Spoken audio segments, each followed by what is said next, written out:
and welcome back to my channel. Today I'm going to be going over the 18 books I read in the month of May.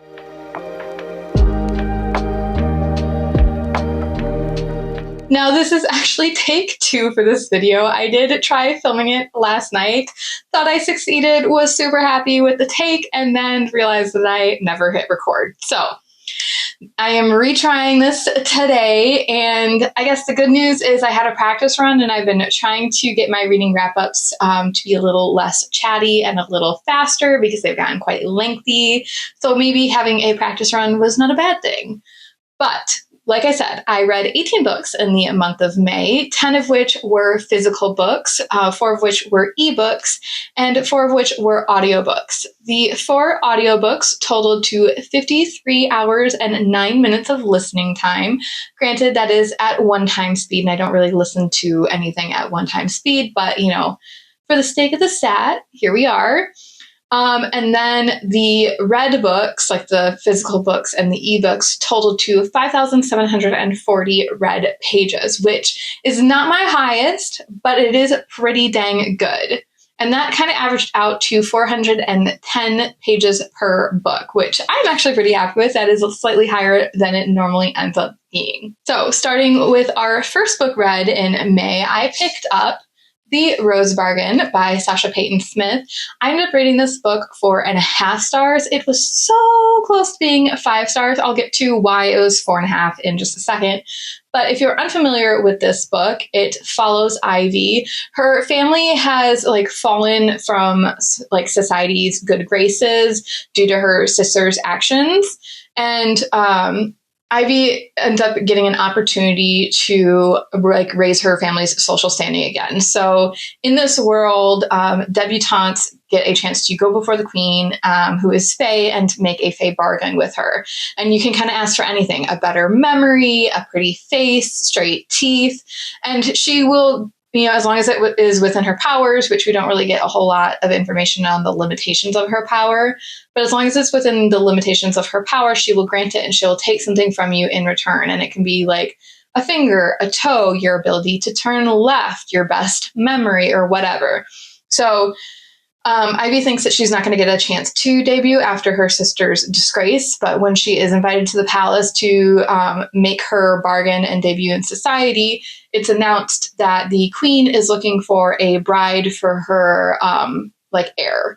And so she decides to join the race for the prince's hand in an effort to kind of, like I said, raise her family's social standing and also try and find out what exactly happened to her sister.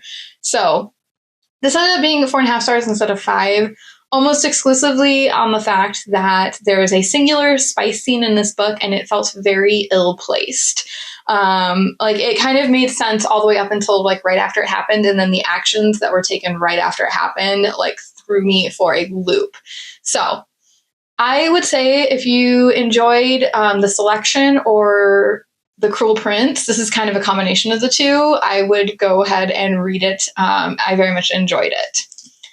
And then from there, I picked up The Scorpion and the Night Blossom by Amelie Wen Zhao.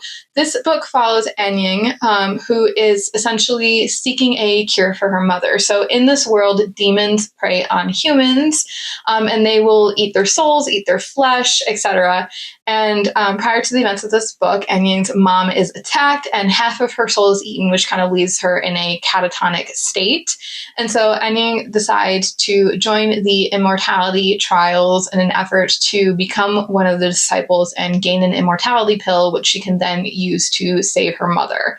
And along the way, she runs into various characters. She ends up in a kind of love triangle, so to speak. She ends up wrapped up in this world's politics, because obviously, the demons are out and about and waging kind of war on humans and immortals alike. And we kind of start getting more information about what the motivations are and that kind of thing. So I enjoyed it. It's a 3.5 star. I will be reading future installments, and I am excited to get to the other book I own by her, which is Song Like Silver, Flame Like Night. And then from there, we went into Cruel as the Light by Miss Sophie Clark. This ended up being a 4-star read. I thoroughly enjoyed this. This is another world where demons are prevalent. In this world, the Vatican worships the deathless god, whose like undead physical body is actually held in the Vatican, and it seems to like attract demons. And so the Vatican has kind of built its own army of exorcists and like priests and that kind of thing to defend against the like demon encroachment. And Celine, our FMC, is a high-level exorcist, and Jules, our MMC, is actually like a Vatican foot soldier. And they kind of cross paths because Jules ends up deserting after a key battle to kind of try and get to the bottom of his mysterious past. And Celine kind of comes across him as she's trying to track down a high-level demon. And she ends up arresting him because A, he's a deserter, and B, obviously he keeps turning up where he shouldn't. So she's kind of suspect about what he is up to. So I very much enjoyed this. I enjoyed both the plot and the relationship, and I kind of appreciated the fact that the two of them kind of challenged each other's preconceived notions. And, you know, I will be continuing this. This was excellent. And also this was, I think, the prettiest book I read all month. Can I just have another moment of appreciation for the naked hardback of this book? And also, like, I very much enjoyed the sprayed edge. So Fairy Loot, wonderful edition.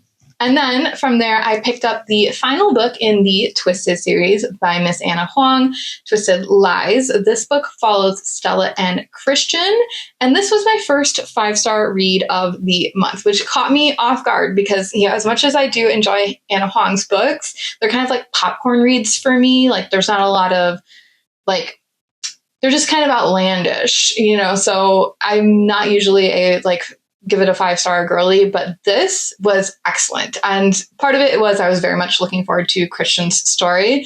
So this follows Christian and Stella. The two of them kind of have previous history, not a lot of it, but Christian is actually Stella's landlord.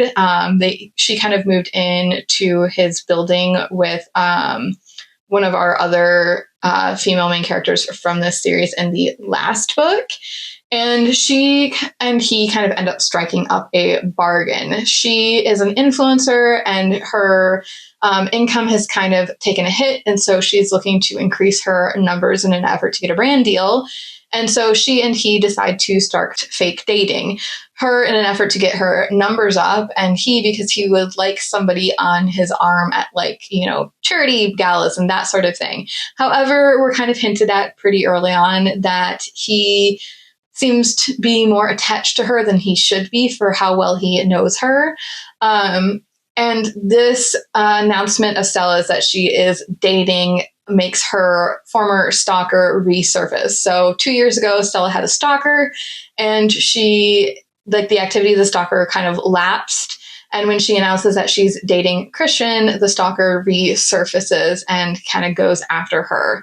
And is having a whole moment about, like, why she didn't wait for him and yada, yada, yada, which honestly I thought was kind of stupid. Granted, you know, there has to be like a certain level of unhinged for you to be stalking somebody. But Christian is this kind of ruthless CEO of a security company.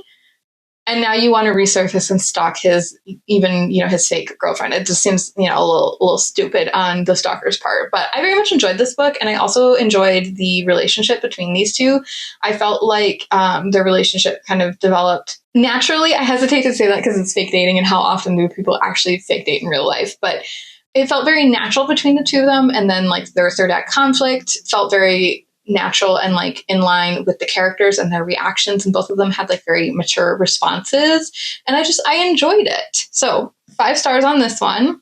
And then I picked up A Curse Carved in Bone, which is the sequel to A Fate Inked in Blood. I am a Danielle L. Jensen stan.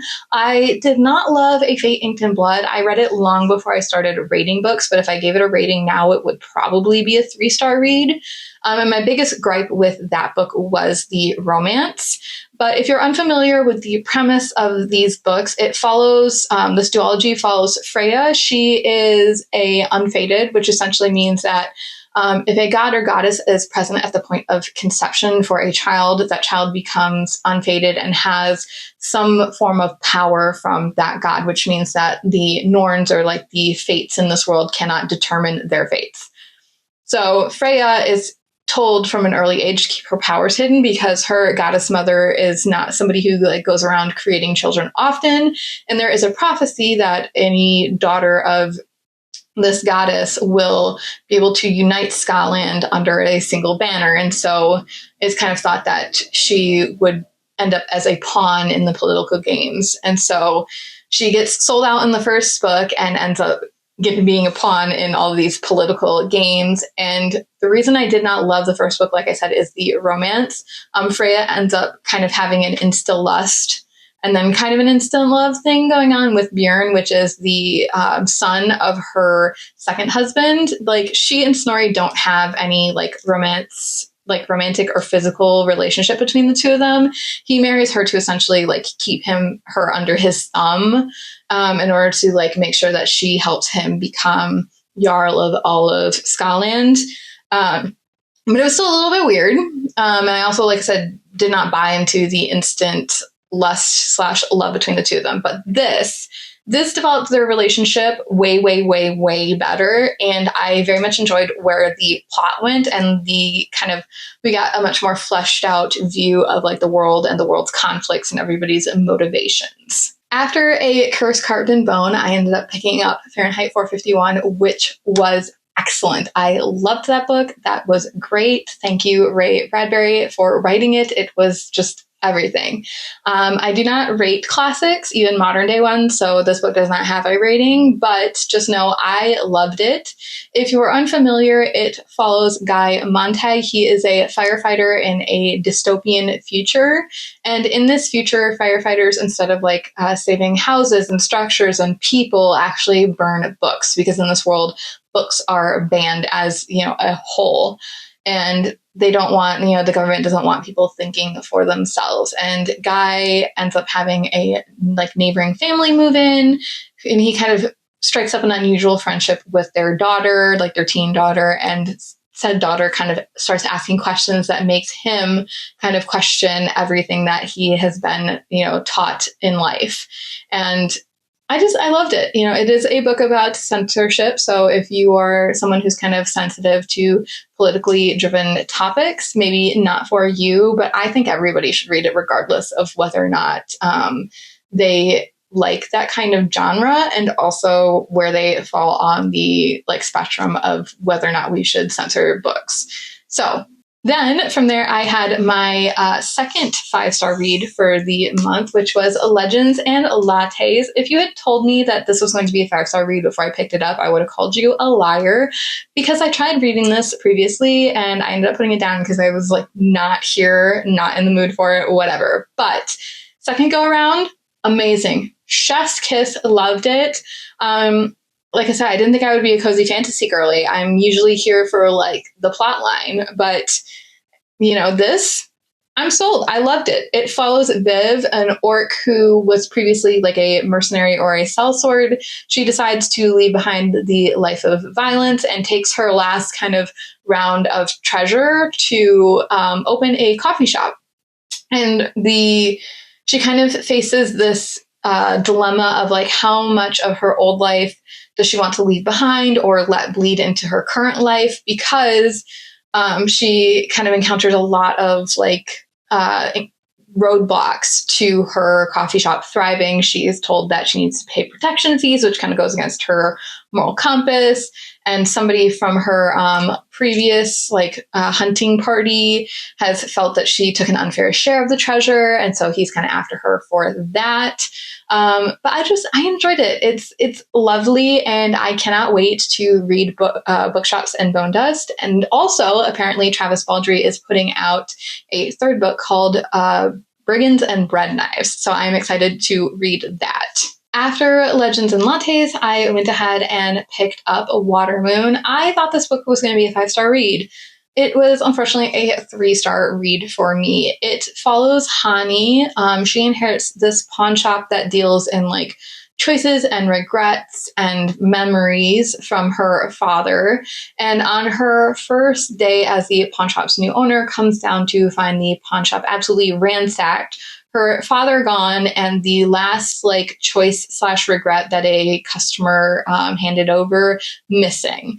And she kind of freaks out because her mother previously took a choice wish regret, and something horrible happened to her. And so she decides to set off on this journey to hunt down her father and the missing choice. And here's the thing, I am here for whimsy. I love me some whimsy.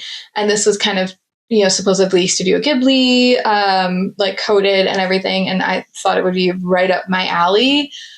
But this was almost too whimsical. Like, I kind of need at least a little bit of something to get me from point A to point B in a book. Do I need it to be like 100% logical? No, absolutely not. But I need like 1% of logic. Like, I need a little bit to tie, things together. And I felt like the plot and like everything was just a little bit disjointed. And I don't know. The book itself, Samantha Sotomayor, it has beautiful writing. I would love to try another book from her because I'm just wondering if maybe this one just wasn't quite for me. But I just ended up rating it 3 stars because despite like the beautiful like words and the really cool plot and all of that stuff, I just felt like we were kind of having jumps in like, it just seemed just a little disjointed to me. Like I was having struggles making the connections that I needed to. And I'm not a stupid person. I hope not anyway. So this just ended up being a 3-star, which was a little bit disappointing. And then I picked up Metal Slinger by Rachel Snyder. I ended up rating this book 4 stars. I loved this book as a whole. I will say the first third of this book was a 6-star read, and then our FMC ends up stranded at sea, and it was a snooze fest. It was boring as hell. And then when she kind of eventually returns to land, it's very much focused on the romance, and I was here for the politics. So in this world, the Alaha are these people who are banished to the sea by the Kenta. And once a year, they are allowed to return to land to visit the market and trade with the Kenta. There's like this uneasy peace treaty. And if you are part of the guard, when you graduate from guard school, you get to go to the market that year. And then depending on who you are and like your pull, sometimes you get assigned as like a permanent protection detail for the market going party. But our FMC is one of the graduating guards who gets to go on this field trip, so to speak, to the market. And she and her friends kind of create an international incident, which jeopardizes the peace treaty and kicks off the events of this book. So I am hoping that in future books we get more plot and a little bit less romance, or at least as much plot as we get romance. But that is why I ended up rating it 4 stars. And as everybody has kind of, said in their reviews, oh my God, the plot twist at the end of this book is jaw-dropping. So from there, I picked up an actual 6-star read. I mean, obviously it's a 5-star, but 6-star, this series could end up being a Roman Empire series for me. I loved it. And that is A Kiss of Iron by Claire Sager. This book follows Kat. She is a noblewoman with a useless husband. He kind of disappeared from the estate 2 or 3 years ago to kind of go travel the world and gamble away all their money. And Kat has been trying to keep the estate afloat because that's her home. She's done everything she possibly can. She grows her own food. She's down to 2 servants. And she has resorted to highway robbery. So she is now stealing from her fellow nobles on the road. And one day after she gets really, really bad news, she goes out to do a little more highway robbery and ends up stealing from a Fey lord. And he is deeply upset at her, assault and removal of valuable items from his person. and, promises her vengeance. And then she gets invited to the court to become a lady in waiting for the queen. And then we find out that she's not really there to be a lady in waiting. That's more of a cover. The spy master of the court would like her to seduce and spy on the very Fey Lord that she stole from. And I loved this book. I loved the plot.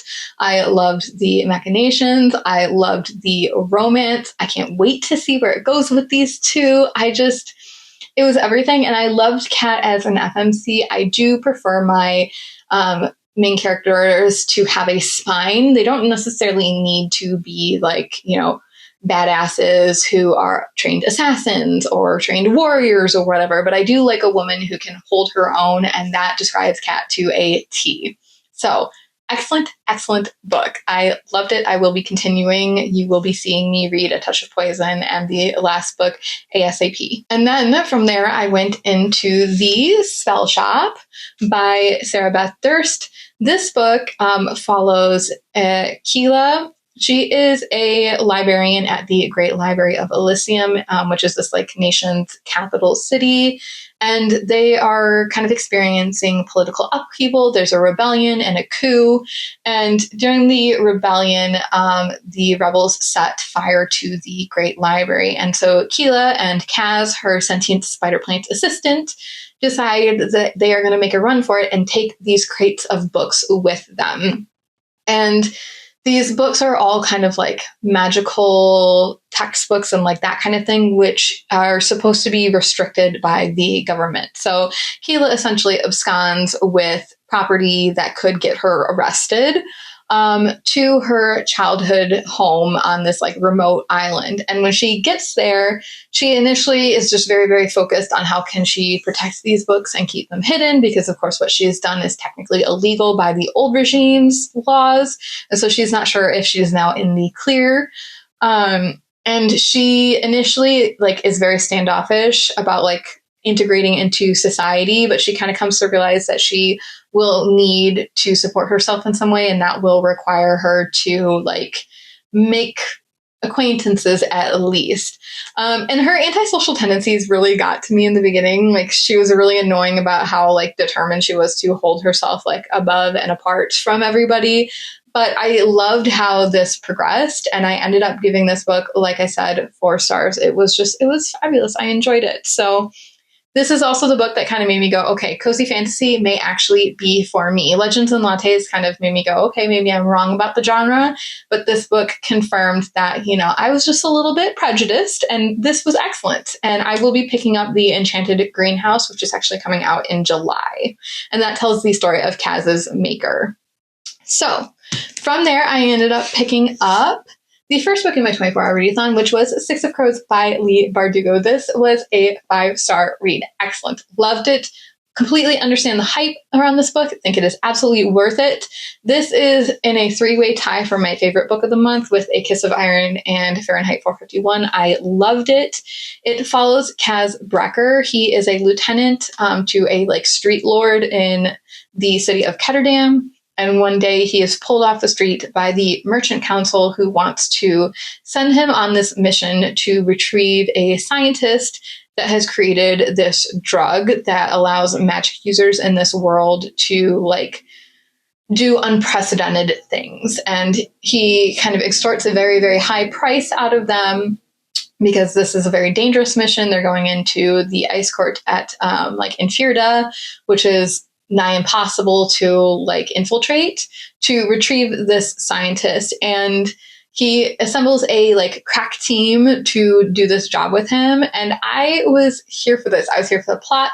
I was here for the found family. I was here for just the romances that are blossoming between these people. Obviously, Nina and Matthias have history if you are familiar with the Shadow and Bone trilogy. But I thought that would be where my focus was drawn. No, I was here for whatever the heck is going on between Kaz and Inej. I love it. It is great. I am reading Crooked Kingdom ASAP so I can get to the bottom of whatever happens between those two. So, loved it. 5 stars.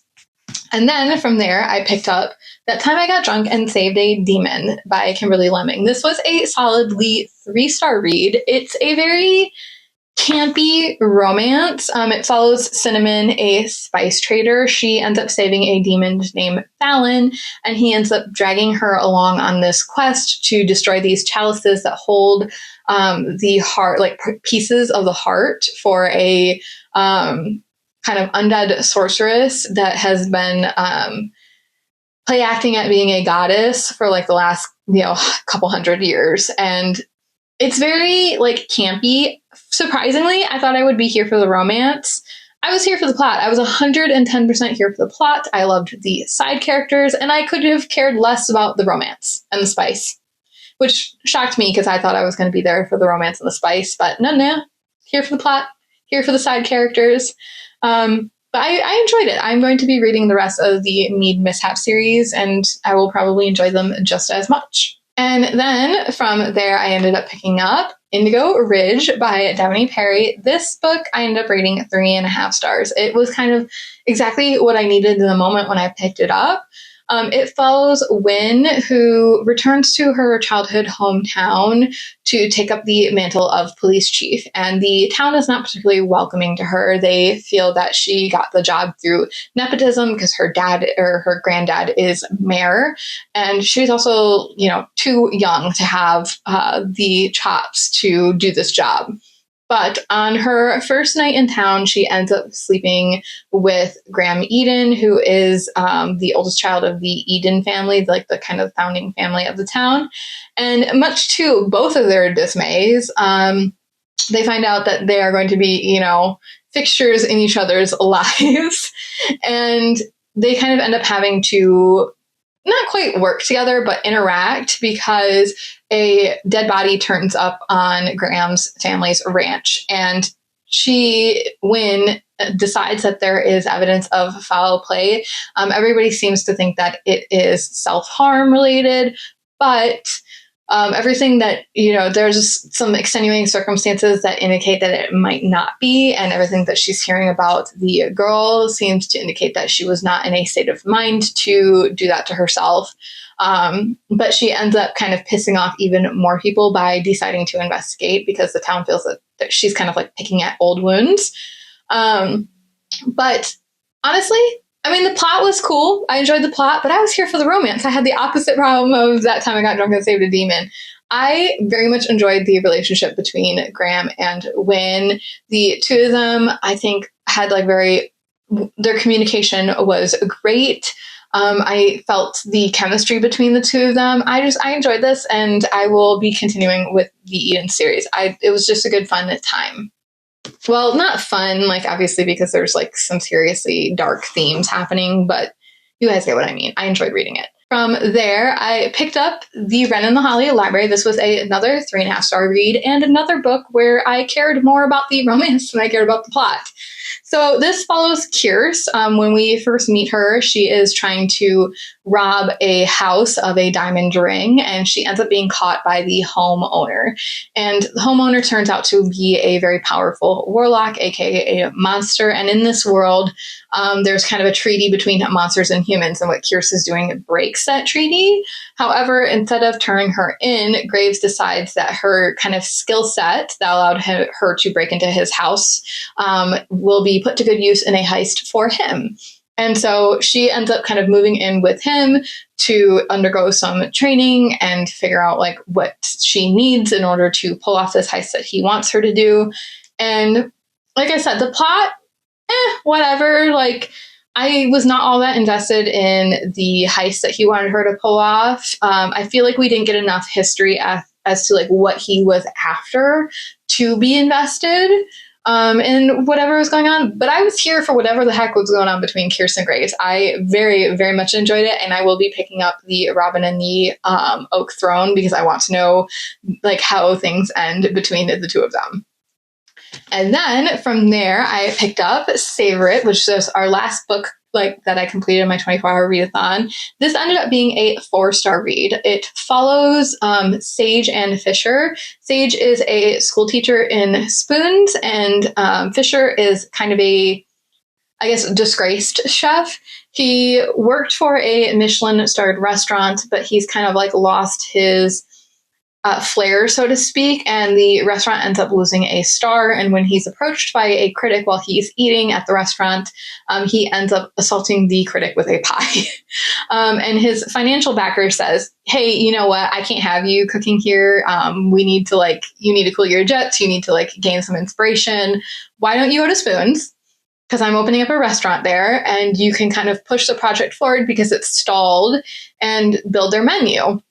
And so he and Sage meet because he ends up moving into the neighboring property. Sage's neighbors are kind of like snowbirds in a way. And so in the summer, they disappear elsewhere.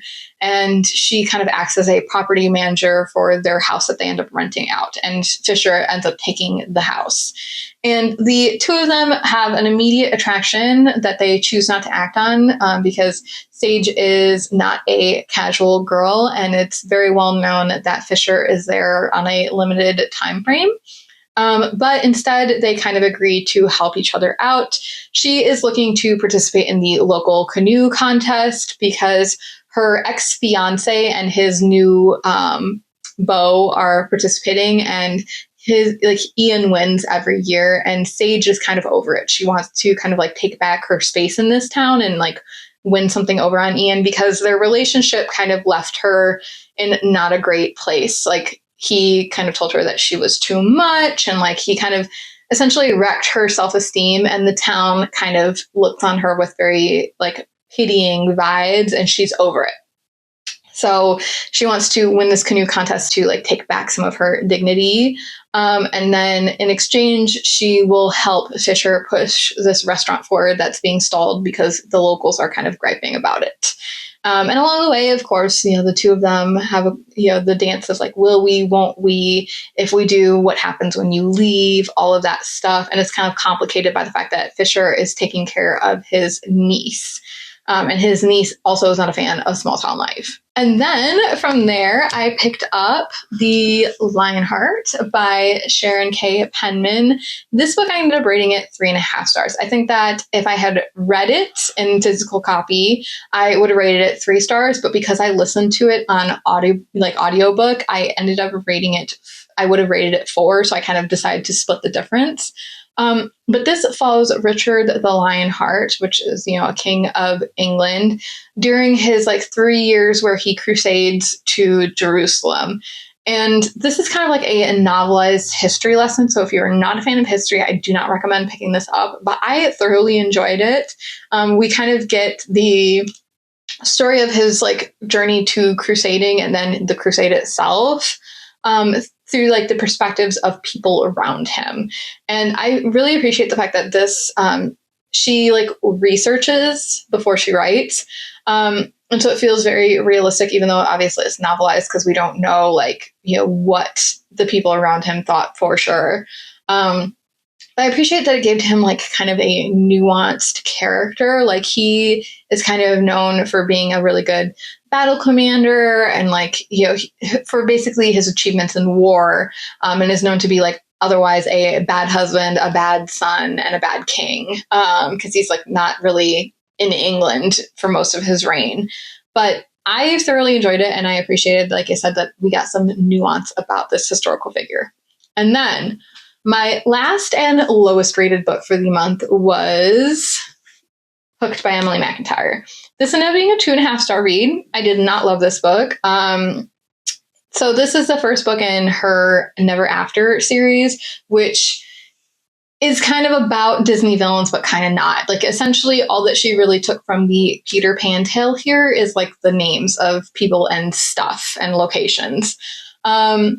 But this book follows James, aka Hook. He is a lieutenant to kind of a mob/mafia boss. And he is looking to get vengeance on Peter, aka Wendy's father, because he holds Peter responsible for his parents' death. And one night, Wendy wanders into his bar, and the two kind of strike up a rather sub-dom kind of relationship almost. It's not explicit that way, but it's kind of how their dynamic, so to speak. And he basically takes up with her in an effort to get at her father. And the reason I did not love this book is because I did not love like James's turn-ons. Like he kind of describes all these like violent things he would like to do to people, and then talks about being turned on by it and like the sexual acts that he would like to do. And I was just like, I'm here for dark romance. I don't mind, like, I didn't mind the kidnappings and the druggings and like the murders that happened in this book. Like, that's not what bothered me. It was literally his like sexual preferences. So I'm not like completely put off the series by the fact that I didn't like this one, but I do hope that future MMCs do not carry the same interests that he does. So those are all the books I read in the month of May. If you have watched my 24-hour readathon, you might be thinking, well, where the heck is the Shadow of the Gods? I had such a horrible reading hangover from my 24-hour readathon that I did not end up picking it up to finish it until the first couple days of June. So you'll be seeing that in my June reading wrap up, but I really appreciate you sticking around for this long. I'm sure this is kind of a longer video again. And if you liked it, I would appreciate a thumbs up. If you would like to see future videos, please subscribe. Either way, like I said, thank you for joining me. Bye!